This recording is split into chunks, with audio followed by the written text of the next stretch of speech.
سلامونه دوستانو، نن غواړم زه تاسو ته د کور میډیا له طرفه داسې یو اپلیکیشن چې د هغې په واسطه موږ تاسو د پښتو کیبورډ استعمال کړو درښیم. دغه کیبورډ د ملټي لینک کیبورډ په نوم یادیږي.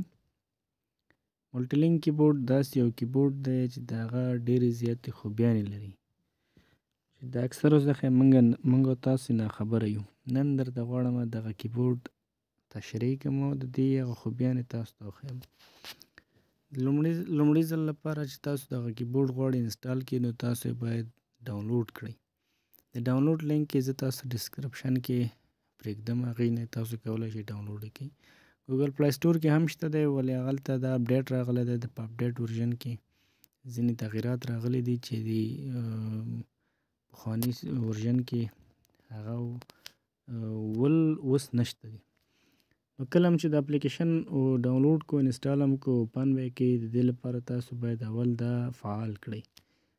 د فعالولو لپاره اول انیبل ملټي لینک ته راځو، په دې کلیک کوو، ګورو چې دغلته زمونږ کوم کیبورډ چې دی هغه آن دی که آف دی. نو ملټي لینک چې دی دا به تاسو څه شی کوئ، آن به یې کوئ.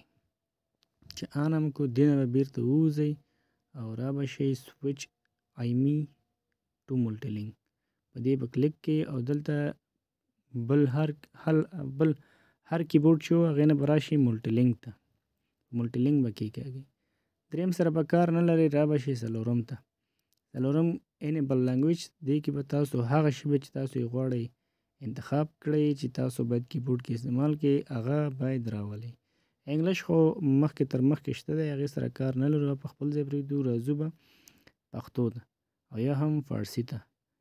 ولې ملټي لینک کیبورډ یو خوبي لري، که چېرته تاسو پښتو انتخاب کړئ نو تاسو کولی شئ چې فارسي هم انتخاب کړئ.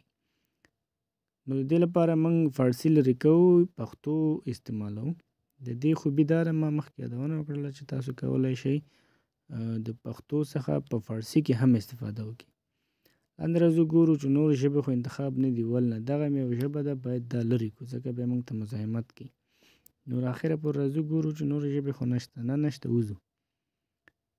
کله چې دا راغی یو ځل دا چک کوو، بلکل زمونږ کیبورډ فعال شوی دی. زمونږ کیبورډ کې پښتو او انګلیسي شته دی.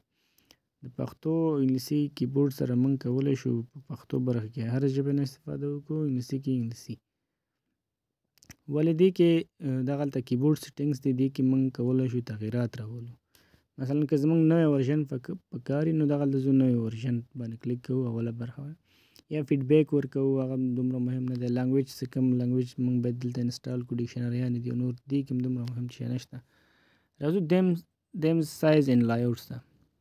کیبورډ دیم کې موږ کولی شو تغییر کړو. مثلا اوس زما ملټي لینک دی، غواړم لایټ یې کړمه. لایټ په دې معنا چې زما کیبورډ رنګ بدلیږي، مخکې یو قسم اوس سپین ته شو. مثلا زه غواړم نه بل پکې ګورم چې بل کوم دیمز پکې راځم، دلته کلیک کوم، کیبورډ دیم ته ځم، غواړم چې بیسیک ته شي. نو بیسیک به اوس تاسو وګورئ چې په دې شکل کې شو، چې اکثره هغه اولي حالت کې همداسې. نو دې کې بل سایز دی یا هایلایټ کلر دی، سایز دی. سایز کې مثلا زما فانټس باید څومره اوسیږي، ما بیگ انتخاب کړی، تاسو نارمل، سمال، تینی یا چې تاسو کولی شئ دا انتخاب کړئ. نور ډېرې خوبیانې پکې دي چې تاسو کولی شئ د هغې څخه استفاده وکړئ، چې ځینې به بیا درته همدلته تشریح کړم. نو دا زمونږ کیبورډ دی، فعال شو. کیبورډ څه خوبي لري دا به درته اوس ووایم. دې کیبورډ کې یو خوبي دا دی چې هره ژبه پکې دی. بل پکې دا دی چې ټول سیمبولز پکې شته دي. مثلا زه دلته کلیک کوم، یو دا دی، بل پکې دا دی، بل زه دلته کلیک کوم، راځمه، دا چې تاسو ته دا ښکاري دا ټول سیمبولز دي، سیمبولز دي او سټیکرز دي او هر څه پکې شته دي. مثلا زه په دې کلیک کوم، دغه برخه ګوره ټولو د نورو سټیکرونو ډکه ده. بیا دلته نور سټیکر دي، مثلا دې برخه کې دا سټیکرز دي، دې برخه کې بیرغونه دي، دې برخه کې مثلا موټرې او نور دا شیان دي، دلته چې دي دغه سټیکرز دي. نو مختلف سټیکرونه پکې دي. بل پکې څه دي، بل پکې مثلا دې کې دا ډول سټیکرې دي، په تاسو چې ښکاري. هر قسم سټیکرز، هر قسم سمبولز، هر څه چې تاسو غواړئ دې کیبورډ کې شته دي. خوبي یې همدا ده چې زموږ ټول مشکلات حلولی شي. ولې یو څه چې په نورو کیبورډونو کې نشته دې کې شته، او زما خپل هم ډېر زیات خوښ دي. هغه دا دی چې تاسو که چېرته په دې 1 2 3 زور کلیک کړئ او بیا هم دلته دا پرېږدي، دغه برخه چې دی دا په نورو کیبورډونو کې نشته او دې کې شته دی. اسکی دی یا ایزک دی، پیسټ دی، کپي دی، ډل دی یا ډیلیټ دی، او ټیپ دی، بیا ایرو کیز دی چې مخکې وروسته شاته او اخوا او دیخوا، دا دی آل دی، کټ دی، هوم دی، اینډ دی او داسې نور. دا په دې معنی چې دا په نورو کیبورډونو کې نشته، ولې دې کې دا خوبي شته. مثلا زه دلته لیکم چې ABCSD، دغلته رانه اس غلط شو، زه که چېرته داسې راځم ګوره دا نه کېږي، که هر څنګه دلته ځمه د منځ ته دا نه ځي.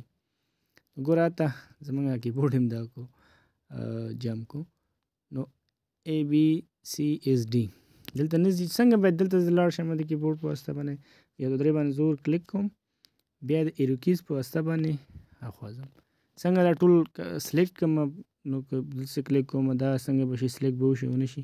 په آل کلیک کوم، کپي دا سلیکټ شو، کپي مې کو دا ګوره کپي کېږي، پیسټ کوم هم دلته ګوره نور پیسټ کېږي، بیا آل کلیک کوم، کپي کوم، کټ کوم، بیا پیسټ کوم دا کېږي، آل کلیک کوم ډیلیټ باندې کلیک کوم ډیلیټېږي دا ده. نو هوم او اینډ خو په پوهېږي چې اول او اخر ته ځي، چې زه هوم باندې کلیک کوم هلته ځي، او که اینډ باندې کلیک کوم نو مخکې راځي. نو دا یې ډېره ښه خوبي دی. اسکیپ باندې په دې باندې چې دلته دا لرې کېږي او ټیپ چې دی بل اپشن ته خیز کوي. نو ډېر ښه کیبورډ دی ملټلینک، زه یې ډېر استعمالوم، ما سره اکثره ځینو کې ډېر ښه کومک کوي. تاسو نه هم غوښتنه کوم چې دا کیبورډ استعمال کړئ، او په دې هیله چې دغه ویډیو تاسو ته ستاسو د قناعت وړ وګرځېږي، ملټلینک کیبورډ مشکلات مو حل کړي. که مو چېرته پوښتنې وي یا که مو غوښتنه وه، مهرباني مونږ خدمت کې یو، په کمنټ برخه کې مونږ ته کمنټ وکړئ. مننه. کور میډیا سبسکرایب کړئ، لایک یې کړئ، شیر یې کړئ، ویډیوګانې وګورئ، نظریات ورکړئ چې زه مخته لاړ شم، څنګه کوم ویډیو کې تغیرات راولم، خپل کوم برنامې چې لرم دې کې تغیرات راولم، دې په اړه نظریات راکړئ. ډېره مننه.